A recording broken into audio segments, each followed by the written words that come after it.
इयत्ता 10वी परीक्षेच्या उंबरठ्यावर. इयत्ता 10वीचे विद्यार्थी विद्यार्थिनी आणि त्यांची पालक बंधू भगिनी सर्वांना माझा प्रथमतः मनपूर्वक नमस्कार. 1 मार्च पासून 10वीची परीक्षा सुरू होणार आहे. जशी जशी ती परीक्षा जवळ येत चालली आहे, जशी जशी ती तारीख जवळ येत चालली आहे, तसतसं पोरांच्या आणि पोरींच्या म्हणजे 10वीचे विद्यार्थी आणि विद्यार्थिनींच्या पोटामध्ये टिंब वाढतोय.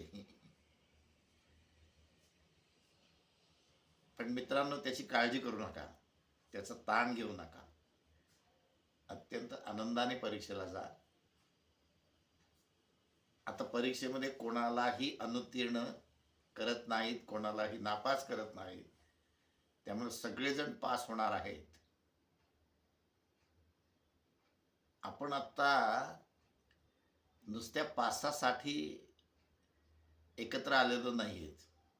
मी प्रामुख्याने तुम्हाला 60% वर कसे गुण मिळवायचे या संदर्भामध्ये बोलणार आहे.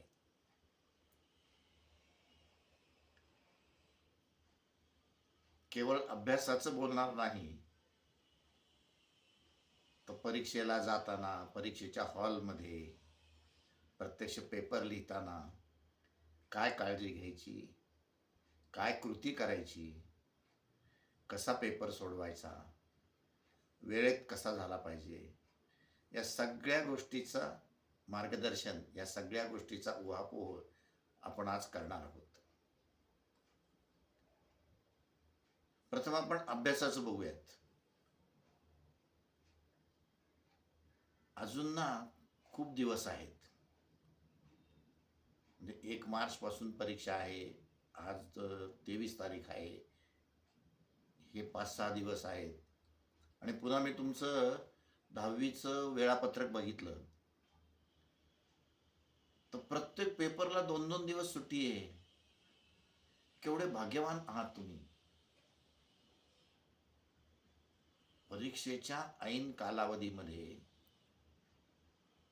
प्रत्यक्ष पेपरच्या आदल्या दिवशी केलेला अभ्यास हा सर्वोत्तम, सर्वात भारी, सर्वात महत्वाचा असतो. तुम्हाला माहिती आहे, मॅरेथॉनची स्पर्धा असते पहा. मॅरेथॉनचे स्पर्धक सुरुवातीला हळूहळू हळूहळू पळत असतात आणि शेवटी जिथे स्पर्धा संपायची तिथं जे वेग घेतात आणि पहिला नंबर मिळवून जातात. तसं हे 10वीचं. आपली वनडेची मॅच आहे ना, वनडेची मॅच, वनडेची क्रिकेटची मॅच तर सगळ्या मुला मुलींना अत्यंत आवडती मॅच आहे. अनेक मॅच तुम्ही पाहिलेल्या आहेत. त्या अनेक मॅचमध्ये बघा, 50 ओव्हरची मॅच असेल तर 40 ओव्हरमध्ये 200 धावा होतात आणि शेवटच्या 10 ओव्हरमध्ये 100 धावा होतात. म्हणजे शेवटच्या 10 ओव्हर महत्वाच्या आहेत. शेवटच्या 10 ओव्हरमध्ये खरं यश मिळणार आहे. मित्रांनो, 10वीचं तसंच आहे. हे शेवटचे 5-7 दिवस आणि परीक्षेच्या काळातले 10 दिवस हे तुम्हाला 10%, 15% मार्क वाढवून देणार आहेत. त्या दृष्टीने हे शेवटचे दिवस अत्यंत महत्वाचे आहेत. काय करायचं या शेवटच्या दिवसामध्ये?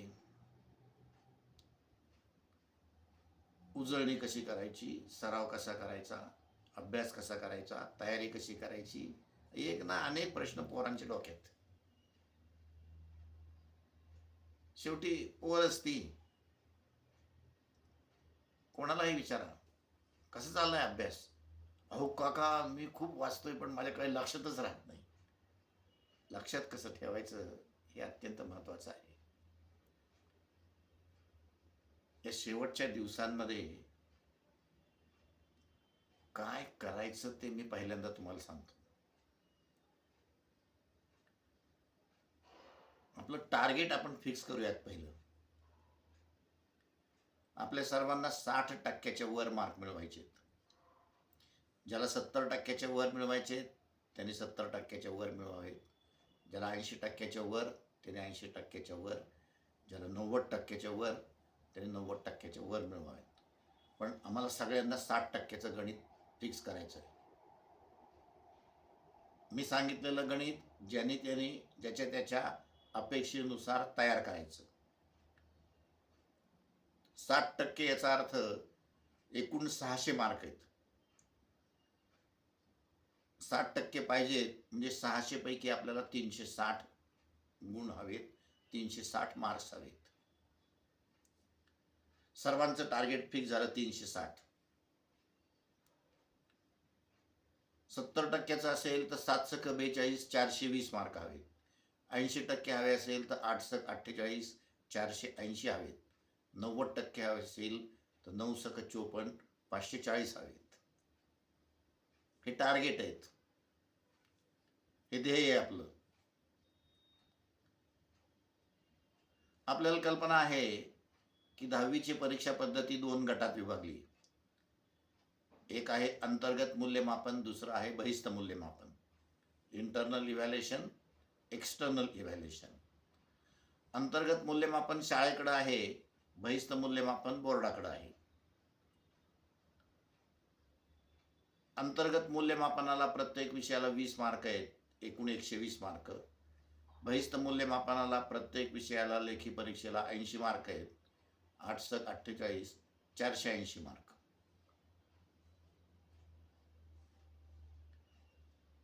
शाळेतले 120 मार्कापैकी आपल्याला भरपूर मार्क पडणार आहेत. पण महाराष्ट्रातले सगळे शिक्षक अतिशय चांगले आहेत, प्रेमळ आहेत. विद्यार्थ्याला त्यांचं खूप प्रेम आहे. कुठल्याही शाळेतला शिक्षक हा विद्यार्थ्याला कमी गुण देत नाही. त्याचे निकष पूर्ण करून घेतो, मात्र फुकट गुण देत नाही.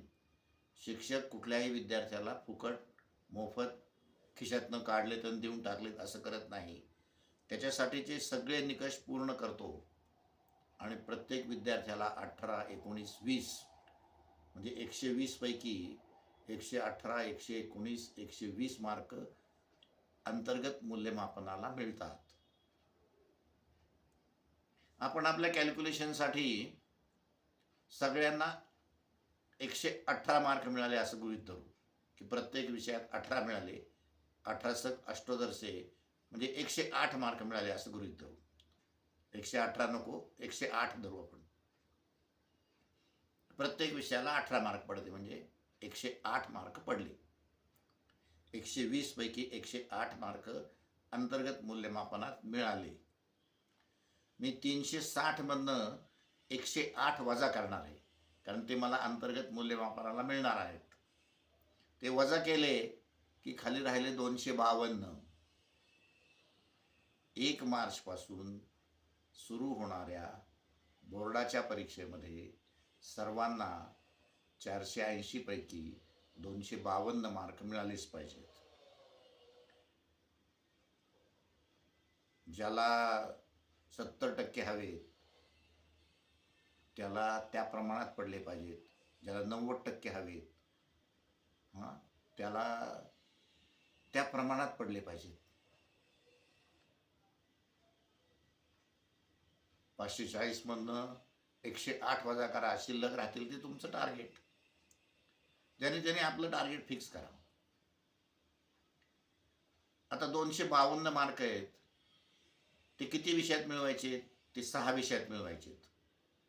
म्हणजे 6 चोक 24 आणि 6 दुने 12 म्हणजे प्रत्येक विषयात 80 पैकी 42 मार्क पडले पाहिजेत. हे झालं आपलं टार्गेट. रात्री झोपेत सुद्धा एखादी विद्यार्थिनी उठली की तिने म्हणलं पाहिजे 42. आईला वाटलं पाहिजे कसली भानगडे बाई 42. घरातल्या लोकांना वाटलं पाहिजे काय भानगडे 42 42 42 काय करते ही पोरगी. तर तिचं ते टार्गेट आहे. तिने समजून सांगायचं की मला 60% वर मार्क मिळवायचे आहेत, मी 80 पैकी 42 मार्क मिळवणारच. 70% वाला 52 मिळवेल, 80% वाला 62 मिळवेल, 90% वाला 72 मिळवेल. 42 मार्क मिळवणं सोपं आहे, 72 मार्क मिळवणं अवघड आहे. पण 90% वाला मिळवणार आहे 72 मार्क. तेवढा त्याचा अभ्यास झाला आहे, तेवढी त्याची क्षमता आहे, तेवढा त्याची जिद्द आहे, तेवढी त्याची महत्वाकांक्षा आहे. बरं 90% आता 2-2 लाख मोरांना 90% मिळतात, तेव्हा तुम्हाला पण मिळणार आहेत. त्याची काळजी नका करू. आता 80 पैकी 42 किती सोपं गणित झालंय पहा ना. आता हे 42 कसे मिळवायचे, हा महत्वाचा प्रश्न आहे पुन्हा. त्यासाठी फार सोपी आयडिया आहे पहा. 42 मिळवणं खूप सोपं आहे. मी आत्ताच म्हटलं 42 मिळवणं सोपं आहे, 72 मिळवणं अवघड आहे. 42 मार्क मिळवायसाठी मी तुम्हाला एक बोर्डाचा अलिखित नियम सांगतो. लिखित नाही, अलिखित नियम. आत्तापर्यंतच्या बोर्डाच्या प्रश्नपत्रिकांचा, कृतीपत्रिकांचा अभ्यास केला आहे आणि त्याच्यावरून एक निष्कर्ष काढला आहे. तो निष्कर्ष असा आहे, तो 1 मार्चपासून सुरू होणाऱ्या 10वीच्या बोर्डाच्या परीक्षेलाही लागू आहे. छातीठोकपणे सांगतो मी, लागू आहे. तो काय आहे? तो निकष असा आहे, तो नियम असा आहे की 1 मार्चपासून सुरू होणाऱ्या 10वीच्या प्रत्येक बोर्डाच्या प्रश्नपत्रिकेत, कृतीपत्रिकेत 80 पैकी 70% प्रश्न, म्हणजे 8 56 मार्काचे प्रश्न पाठ्यपुस्तकामध्ये धडा संपल्यानंतर जे स्वाध्याय दिलेले आहेत त्याच्यातले आहेत. येणार आहेत म्हणत नाही मी, आहेत म्हणतोय. याचा अर्थ मी 70% प्रश्नपत्रिका फोडली. 56 मार्काची प्रश्नपत्रिका मी फोडली. तुम्हाला 42च मिळवायचे आहेत. 70% वाल्याला 52च मिळवायचे आहेत. सगळ्यांना 70% सुद्धा मार्क पडायला हरकत नाही खरं म्हणजे. मग तुम्ही काय करायचं आता? तुम्ही प्रत्येक धड्याचे, तुम्हाला 2-2 दिवस प्रत्येक पेपरसाठी 2-2 दिवस सुट्टी आहे. प्रत्येक धड्यावरचे स्वाध्याय सगळे व्यवस्थित पूर्ण सोडवणे हे तुमचं पहिलं टार्गेट.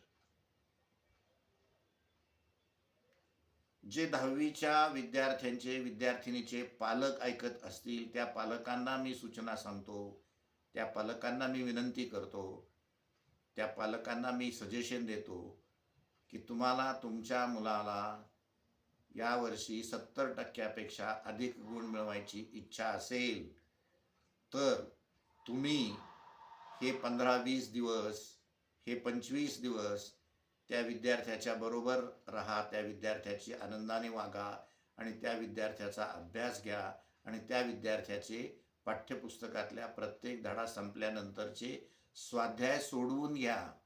तुम्ही प्रश्न विचारा, विद्यार्थी उत्तर देईल. समजा विद्यार्थ्याला उत्तर येत नसेल तर पाठ्यपुस्तकात बघा, गाईडमध्ये बघा, नोट्समध्ये बघा, कुठेही बघा. पालकांनी जर हे केलं ना तर तुमची सगळी मुलं 70%च्या पुढे जाणार आहेत. अहो इतकी 10वी सोपी आहे. 70% प्रश्नपत्रिका 10वीची आधीच देऊन टाकली आहे बोर्डाने तुम्हाला. तुम्ही करायचं का नाही तुमचा प्रश्न आहे. एखादा विद्यार्थी म्हणा तुम्ही काही सांगा मी करणारच नाही, मग नाही मार्क मिळणार. आणि अजून पुरेसे दिवस आहेत, अजून पुरेसे दिवस आहेत. त्यामुळं हा महत्वाचा भाग. म्हणून मी म्हटलं की 10वी फार सोपी आहे. म्हणून मी 60% 70%चं गणित मांडलंय ना, ते तेवढ्यासाठी मांडलंय. 80-90% वाल्यांना उरलेले बाहेरचे प्रश्न ते त्यांचे ते सोडवतील ना, सोडवू देत त्यांना. आपण 70%च्या वर मिळवू.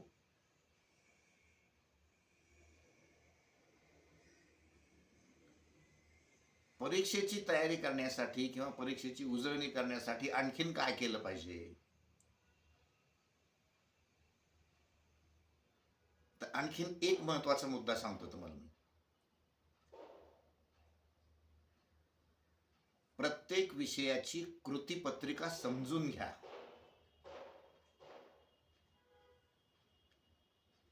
भाषा विषयांच्या कृतीपत्रिका आहेत, त्याच्यामध्ये पठित उतारा आहे, अपठित उतारा आहे. पठित उतारा आणि अपठित उतारा समजून घ्या. पठित उतार्यावरचे प्रश्न आणि अपठित उतार्यावरचे प्रश्न समजून घ्या. पठित उतार्यावरच्या प्रश्नाची उत्तरं आणि अपठित उतार्यावरच्या प्रश्नाची उत्तरं समजून घ्या. इंग्लिशमध्ये सीन पॅसेज, अनसीन पॅसेज आहे. What is difference between seen passage and unseen passage? What is difference between the questions of seen passage and unseen passage? त्याच्यानंतर भाषा विषयामध्ये ग्रामर असतं, व्याकरण. 20-20 मार्काचं व्याकरण आहे. ऑब्जेक्टिव्ह आहे. एका शब्दात उत्तर आहे किंवा एका वाक्यात उत्तर आहे. व्याकरण सगळं तयार करून घ्या. व्याकरणात कोणत्या प्रकारचे प्रश्न विचारतायत, व्याकरणामध्ये समानार्थी शब्द आहेत का, विरुद्धार्थी शब्द आहेत का, वाक्प्रचार आहेत का, समजून घ्या ना. रायटिंग स्किल आहे, उपयोजित लेखन ज्याला म्हणतो आपण. उपयोजित लेखन कुणी कोणाला शिकवायचं नाही. शाळेतल्या शिक्षकांनी तुम्हाला शिकवायचं नाही. उपयोजित लेखनात आहे निबंध लेखन आहे, पत्र लेखन आहे, जाहिरात लेखन आहे, बातमी लेखन आहे, सारांश लेखन आहे, प्रसंग लेखन आहे. या सगळ्या गोष्टी, त्यासाठी स्वतःचं मत लिहिणं आवश्यक आहे, स्वतःचे विचार व्यक्त करणं आवश्यक आहे, स्वतःच्या कल्पना सांगितल्या पाहिजेत, स्वतःचे अनुभव मांडले पाहिजेत. उपयोजित लेखन हा प्रश्नच मुळी स्वमत, स्वकल्पना, स्वानुभव, स्वतःचे विचार. इथे कुठे शिक्षक आला? शिक्षकाचे विचार म्हणजे उपयोजित लेखन नाही. तुमचे स्वतःचे विचार, तुमची स्वतःची मतं म्हणजे उपयोजित लेखन. उपयोजित लेखन मोकळ्या मनाने लिहा. या संबंध दिवसांमध्ये, या ज्या 15-20 दिवसांमध्ये उपयोजित लेखनाच्या प्रत्येक प्रश्नाची तयारी करा. खूप मार्क आहेत त्याला. 24-24, 26-26 मार्क आहेत उपयोजित लेखनाला. ती तयारी करा. त्याला म्हणायचं कृतीपत्रिका समजून घेणे. गणितामध्ये पहिला, दुसरा, तिसरा प्रश्न सोपा आहे. त्याची तयारी उत्तम करा. त्याच्यातच तुम्हाला 60%च्या 70%च्या वर मार्क मिळून जाणार आहेत. चौथा प्रश्न हॉट्स क्वेश्चनचा आहे. 5वा प्रश्न क्रिएटिव्ह क्वेश्चनचा आहे. ते थोडेसे अवघड प्रश्न आहेत, पण तयारी केल्यानंतर ते पण येणार आहे. ते 90% वाले करतील तयार. आपल्याला 70%ला पहिले 3 प्रश्न पुष्कळ झाले. सायन्समध्ये पहिला ऑब्जेक्टिव्ह प्रश्न आहे 10 मार्काचा. दुसरा 10 मार्काचा प्रश्न आहे. तिसरा प्रश्न 15 मार्काचा, अत्यंत महत्त्वाचा आहे. त्या 15 मार्काच्या प्रश्नामध्ये आकृत्यांवर आधारित प्रश्न असतात. पुस्तकातल्या प्रत्येक आकृती समजून घ्या.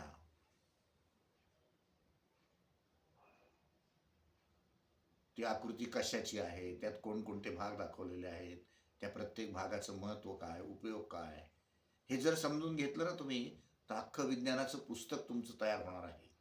त्याला आपण म्हणतो उजळणी करणं, त्याला आपण म्हणतो सराव करणं, त्याला आपण म्हणतो रिव्हिजन. आणि हे शक्य आहे तुम्हाला. परीक्षेच्या आदल्या 2 दिवसात सुद्धा शक्य आहे. अजून 5-7 दिवस आहेत पहिले. एकेका विषयाला 1-1 दिवस अजून मिळणार आहे.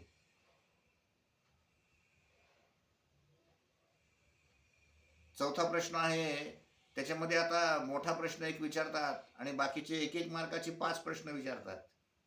ते 1-1 मार्काचे 5 प्रश्न म्हणजे ऑब्जेक्टिव्ह येतो. तुम्हाला येणार आहेत ते. पुस्तक वाचा उत्तम पैकी, बघा तुम्हाला मार्क पडणार आहेत. त्याच्यानंतर भूगोल आहे.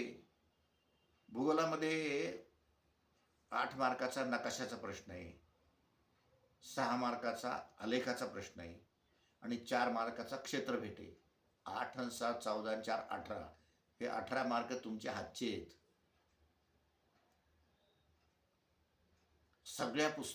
भूगोलाच्या सगळ्या पुस्तकातले नकाशे आणि ग्राफ तयार करून टाका. क्षेत्रपेटीचा एकच धडा आहे, तर ते ठरलेले मुद्दे आहेत. पाठ करून टाका ते मुद्दे, त्या मुद्द्याची एक एक दोन दोन ओळी माहिती लिहा. क्षेत्रपेटीचे 4 पैकी 4 मार्क. ज्याला 18 मार्क भूगोलात हे पडणार आहेत ना, त्याला 40 पैकी 30 मार्क नक्की पडतात. काय काळजी करू नका. त्यामुळे दुसरा महत्त्वाचा भाग हा आहे की भूगोलातले नकाशे, ग्राफ म्हणजे आलेख आणि क्षेत्रपेटीचे पॉइंट्स हे पुस्तकातनं तयार करा, काही प्रॉब्लेम नाही. इतिहासामध्ये आता ऐतिहासिक दृष्टिकोन मांडायचे, चुकीची जोडी ओळखायची आहे. लहानपणापासून आपण बरोबर जोड्या लावले, आता चुकीची जोडी ओळखायची. समजून घ्या ना, इतिहासाची कृतीपत्रिका कशी आहे, ऐतिहासिक दृष्टिकोन म्हणजे काय. राज्यशास्त्रातल्या प्रश्नामध्ये ऐतिहासिक दृष्टिकोनाने उत्तर कसं लिहायचं समजून घ्या. समजलं नाही तर शिक्षकांना अजून विचारा, आईबाबांना विचारा. आईबाबांनी शिक्षकांकडे जाऊन विचारावं ऐतिहासिक दृष्टिकोन म्हणजे काय, म्हणजे मुलाला कळेल. त्यामुळं दुसरा मुद्दा तुम्हाला मी सांगितला, प्रत्येक विषयाची कृतीपत्रिका उद्याच समजून घ्या. थोडे दिवस राहिलेत आता आपल्याकडे फार वेळ शिल्लक नाहीये, कमी वेळ आहे. कृतीपत्रिका समजून घेतली ना, कारण त्या कृतीपत्रिकेतल्या प्रश्नांची उत्तरं तुम्हाला परीक्षेत लिहायची आहेत. ज्याला कृतीपत्रिकेतले प्रश्न समजलेत ना, त्याला उत्तर आपोआप लिहिता येणार आहेत. तेव्हा दुसरं टार्गेट ठरलं आपलं कृतीपत्रिका समजून घेणे. तिसरं टार्गेट काय आहे? तिसरं टार्गेट आहे लेखनाचा सराव करा. रोज तुमच्याकडून ना तास 2 तास तरी लेखन व्हायला पाहिजे. नाही तर अजूनही पोरं परीक्षा संपल्यानंतर बाहेर येतात आणि म्हणतात मला सगळं येत होतं पण मला वेळच पुरला नाही. हे चुकीचं आहे. लेखनाचा सराव करा. रोज 1 तास 2 तास तरी लिहा.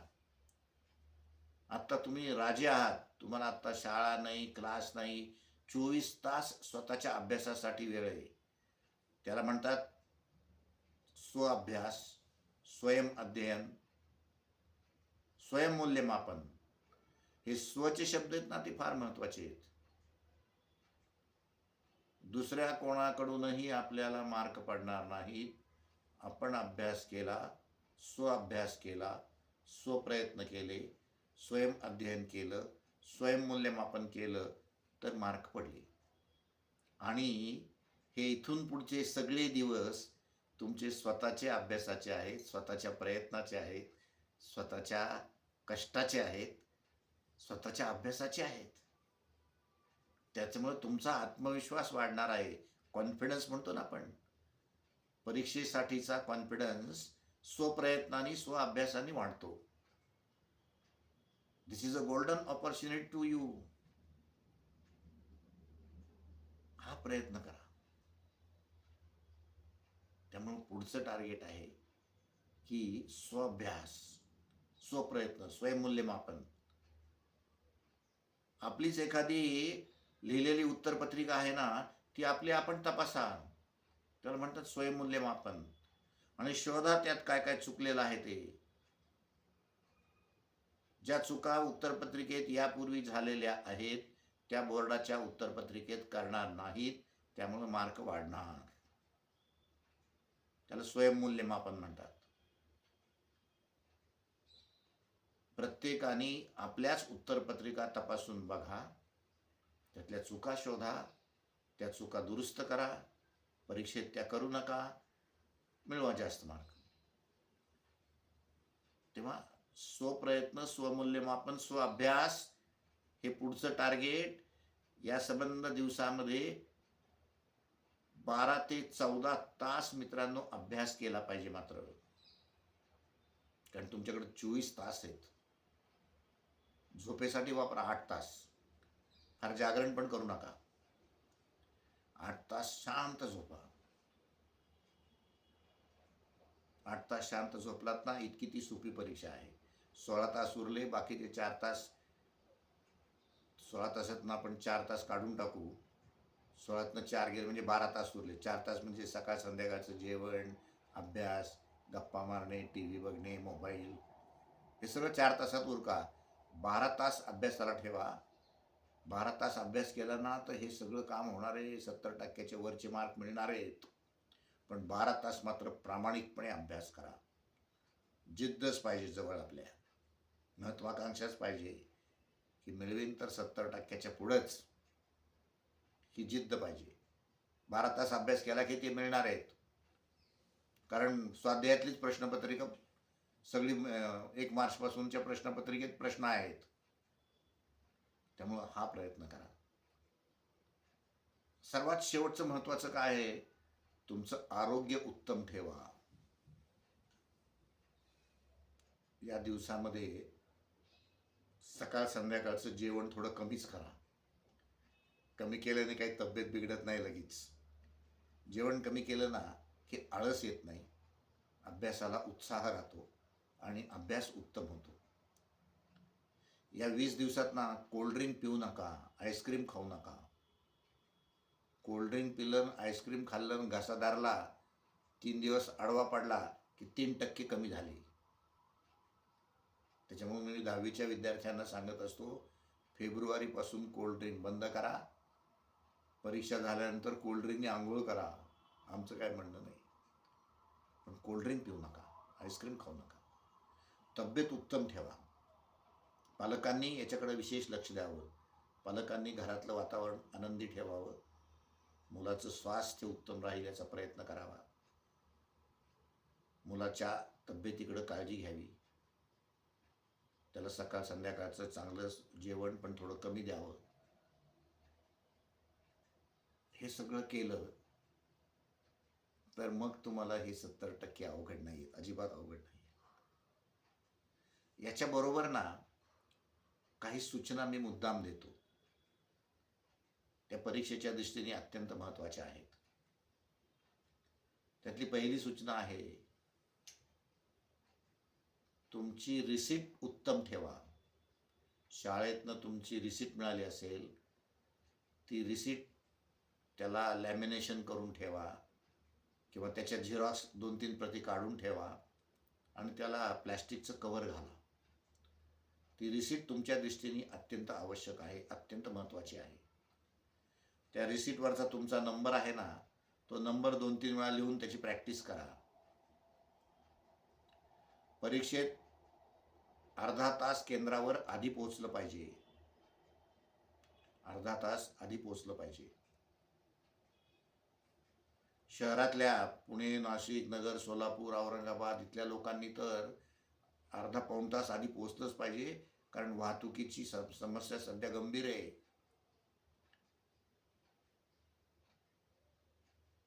त्यामुळं वेळेत पोहोचण्यासाठी अर्धा तास केंद्रावर हजर. परीक्षेत जाताना बरोबर काय पाहिजे, एखाद पेन पाहिजे, सारखं वापरलेलं पेन असावं. व नवं पेन घेऊन जाऊ नका, यापूर्वी वापरलेलं पेन असावं.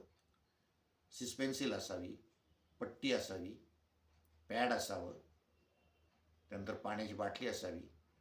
याच्या व्यतिरिक्त काही सामान घेऊन जाऊ नका. घड्याळ असावं पाहिजे टाईम प्लॅनिंगसाठी, वेळेच्या नियोजनासाठी. परीक्षेच्या हॉलमध्ये गेल्यानंतर पर्यवेक्षकाशिवाय, सुपरवायझरशिवाय कोणाशीही बोलू नका. कॉपी तर करूच नका, अजिबात करू नका. कॉपी करणारी ही परीक्षाच नाही आहे. दुसऱ्याचं दिसत असेल ना तरी बघू नका. त्याच्यामुळे आपल्या मनाचा गोळ होतो, संभ्रम होतो सगळा. त्यामुळे परीक्षा हॉलमध्ये व्यवस्थित काळजी घ्या, ती महत्त्वाची आहे.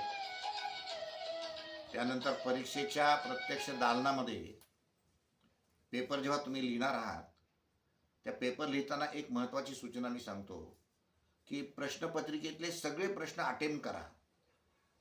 अटेम्प्ट करा म्हणजे काय, तर काही याच्यामध्ये ऑप्शन असतं. गणितामध्ये 40च्या ऐवजी 60 मार्काची प्रश्नपत्रिका आहे.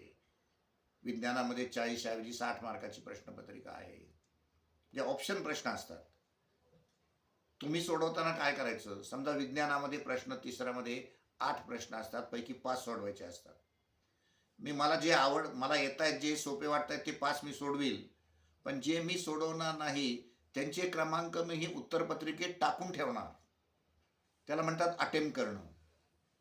असं का करायचं? तर काही वेळेला बोर्डाकडूनच प्रश्नपत्रिकेमध्ये एखादा प्रश्नात चूक असती किंवा चुकीचा प्रश्न येतो.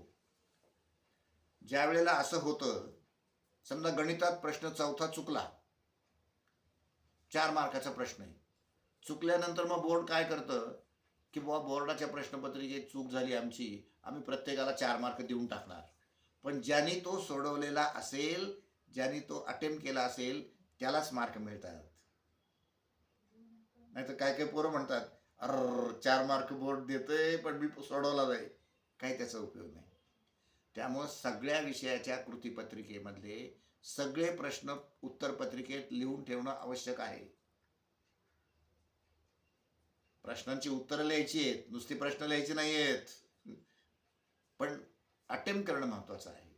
त्यामुळे सगळे मार्क मिळतील. आणि तुम्हाला आता 10 मिनिटं वाढवून दिले, ते शेवटी वाढवून दिले. ते कशासाठी दिले?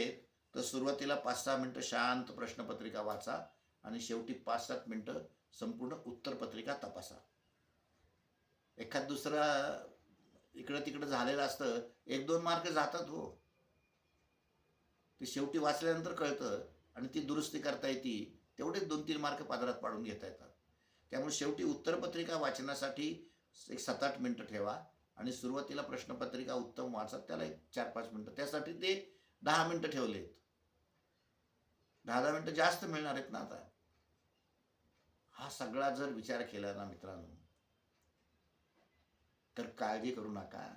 अत्यंत आनंदाने परीक्षेला जा. ही परीक्षा सर्वात सोपी आहे. 1ली ते 10वी मध्ये सर्वात सोपी परीक्षा 10वीची आहे. सर्वात सोपा अभ्यासक्रम 10वीचा आहे. सर्वात सोप्या प्रश्नपत्रिका 10वीच्या आहेत. मनापासून जा, आनंदाने जा. 70% वर मार्क मिळवा. त्यासाठी माझ्या तुम्हाला शुभेच्छा आहेत. त्या किरकोळ नाहीत, 2-3% आहेत. तुमचे 70% माझ्यात 2-3%, 73%, 75% मार्क पडावेत अशी सदिच्छा व्यक्त करतो आणि शुभेच्छा देऊन थांबतो. नमस्कार, धन्यवाद.